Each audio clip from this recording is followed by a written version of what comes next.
Rồi chào anh Diệu Thảo nha, để trả lời cho anh Diệu là mua cái combo Mitsubishi với là cặp Denso. Thì cặp Denso của nhà em ha, hàng chính hãng bảo hành 6 tháng cho anh chị em mình. Một cặp ha, một âm chống, âm máy, âm L, âm H, kèm Mitsubishi. Thì cũng hướng dẫn anh Diệu đấu luôn nha. Cái nhảy Mitsubishi này có 4 dây.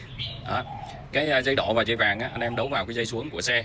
Còn cái dây nâu và dây xanh á, anh em chia ra giúp em là đấu mỗi còi một dây ha. Kèm cho anh là hai cái dây mát, anh em đấu vào sườn nha. Mỗi còi một cái, anh em đấu vào sườn nha. Em có ghim cái link sản phẩm mua hàng cho anh chọn combo còi sò Denso 2 jack kèm nhảy Mitsubishi 2 đom âm nha. Anh em đi dòng xe gì cần tư vấn gì anh em mình cứ comment ở dưới video. Rồi, cảm ơn anh em.